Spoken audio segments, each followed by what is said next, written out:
was it all a dream? Now, in a dream, our mind continuously does this. We create and perceive our world simultaneously, and our mind does this so well that we don't even know what's happening. Surrealism is based on the belief in the superior reality of certain forms of previously neglected associations, in the omnipotence of dream, in the disinterested play of thought. So goes the definition of surrealism as laid out by André Breton in the Surrealist Manifesto. That 1924 document inspired a wave of thought, the belief in superiority of dream logic. In the decades after Freud first posited the subconscious, artists created works to express the inexpressible. The subconscious, the realm of dreams. A movie about dreams ought to be surreal, one might think. A movie like Christopher Nolan's Inception, about people who enter dreams, has the making of a surrealist film, a journey into the creator's subconscious. So what does Christopher Nolan dream of? Shootouts, car chases, a siege in a mountain fortress, the stuff of James Bond movies, of wish fulfillment fantasies. And the dreams themselves are highly structured things. Layers, kicks, cause, effect. The logic of a computer program, of a video game, of a Hollywood screenplay. This is not surrealism. This is surrealism. Satoshi Kon's Paprika. Like a dream, it's wild and irrational. A group of doctors use a dream machine. It goes haywire, and dream merges with reality. Chiba, the doctor, meets Paprika, her alter ego, her dream self. Paprika can manipulate the dream. She touches a piece of the dream, and it shatters like glass, revealing a new passage. In Inception, dreams and reality stay in separate layers, and no one meets their dream self. But still, a group of people use a dream machine. A woman manipulates the dream. She touches a piece of the dream, and it shatters like glass, revealing a new passage. But this is not surrealism. This is surrealism. David Lynch's Twin Peaks. Like a dream, it's alien and terrifying. A man, Dale Cooper, dreams one night, and so discovers a great truth. He's years older in the dream. Deep reds, like a womb, or like hell. A strange man who speaks backwards. She's my cousin.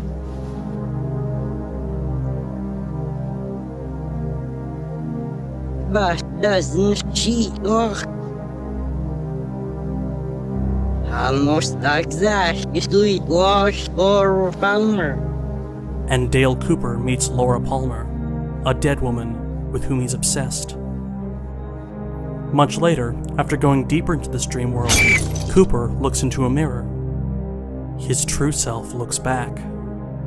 In Inception, a man has a dream, and he's years older. Another man looks into a mirror. His true self looks back. No deep hellish reds, no strange backwards talking men, but a man enters the dream nonetheless, looking for truth, and there he meets Mal, a dead woman with whom he's obsessed. But this is not surrealism. This is surrealism. Jean Cocteau's The Blood of a Poet. Like a dream, it's disjointed and rough, graceful and elusive. It starts with the tower beginning to fall, and artist has made a sculpture that has come to life. The sculpture tells him to enter a dream, and he does, falling into a pool of water, to take him out of one dream and into another. Inside this new dream, he appears to walk along the walls, as if gravity has been flipped. At the end of the film, the tower finishes falling. The entire film takes place inside of a split second. In Inception, likewise, men fight on the walls as if gravity is being flipped. A man falls into a pool of water to exit one dream and enter another. And an eternity takes place between the beginning of a fall and the end of it. James Bond, Satoshi Kon, David Lynch, Jean Cocteau. It seems that when Christopher Nolan dreams, he dreams only of other movies. But the movie that's most on his mind is likely this one, Dziga Vertov's Man with a Movie Camera, the greatest ever movie about movie making. In 1929, in Russia, Vertov set out to show the modern Soviet city and its workings, and in doing so, show movie making and its workings. Look at this shot, a car speeding by. The camera speeds with it. Cut to a wider shot, we see the cameraman getting the shot. Our mind fills in the blanks and imagines Vertov himself getting the shot of the man getting the shot. Layers of reality. A movie within a movie. A dream within a dream. Dziga Vertov was a daredevil. Look at this stunning sequence. he's waiting for a train. He sets up a shot of the oncoming engine, placing his camera on the tracks, and he gets this thrilling shot. It seems like he's been run over. Elsewhere, someone's waking up, as if the train startled her out of a dream. But then we see that he's fine. He dug beneath the tracks to get the shot, carefully obfuscating the trick until the last minute as a punchline. No such punchline in this sequence. Cobb and Mal are also waiting for a train, and Nolan shoots them using similar camera trickery to make it look like they've been run over. And they wake up, startled out of a dream. Dziga Vertov loves such camera tricks.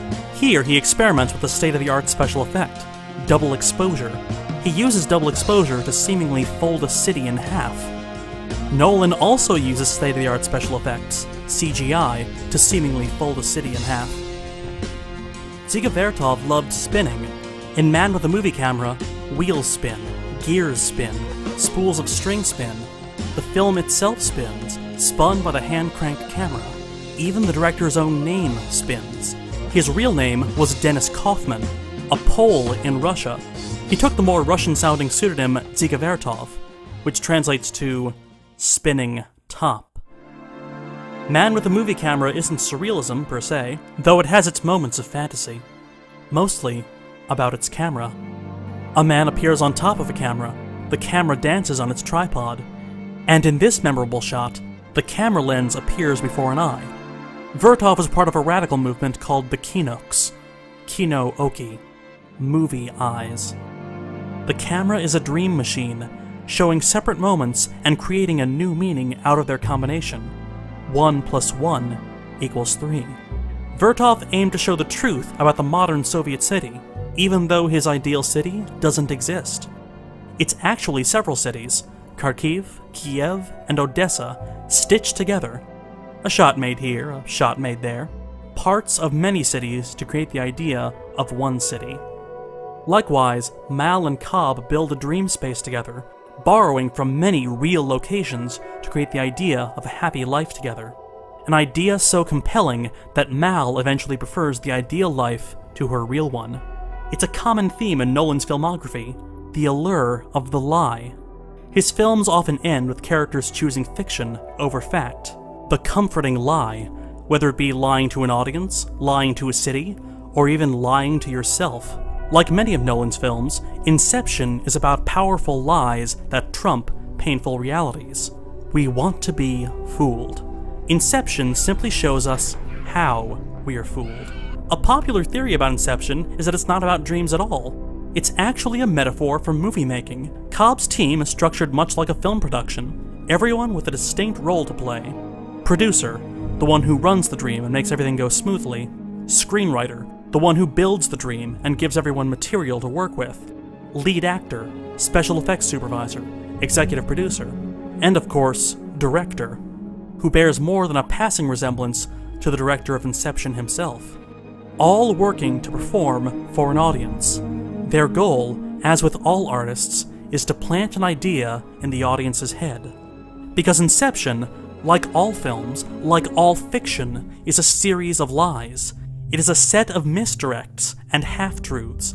A dream feels real when you're in it, like a movie. Even though you're never looking at people, you're only looking at captured light shaped like people. And yet for the total runtime you think, I believe this. We believe that this is first-class seating on an airplane and not a cleverly disguised soundstage. That this man is a wanted criminal hiding from the law, and not Leonardo DiCaprio, one of the most famous, most photographed men on the planet. That this scene, shot in Tangier, is actually taking place in Mombasa, 4,000 miles away. Tangier is closer to New York City than it is to Mombasa. This scene in front of the Café de Bussy ends with the scenery exploding. CGI fakery, of course. Yet we accept this sudden change in location, from Parisian rooftop to a seemingly unrelated shot of a warehouse, then to a deli. So how did we end up here? Well, we just came from the, Think about it, Ariadne. How did you get here? A scene change is nothing new in cinema, but point out its strangeness and everything goes haywire. Is asking us to believe these mistruths any less strange than asking us to believe that a city can bend itself? Nolan seems to be implicitly arguing that film, by its very nature, is surreal. constructed dreams to change your mind, a nonsensical set of images designed to trick you into believing. As Cocteau described it, a lie that always tells the truth. Space and time warp in film. As Kohn once said, everything warps. If you think too hard about it, it stops making sense. But Lynch once asked why people want art to make sense when life doesn't make sense. And as Nolan himself said, you're looking for the secret, but you won't find it, because you're not really looking. You don't really want to know. You want to be fooled. Perhaps Inception is surrealism after all. So was it all a dream? Considering the film from this view, the question posed by the film's final shot is utterly absurd. Of course it was all a dream. It's a movie, isn't it? Non, rien de rien. Non, je ne regrette rien. Ni le bien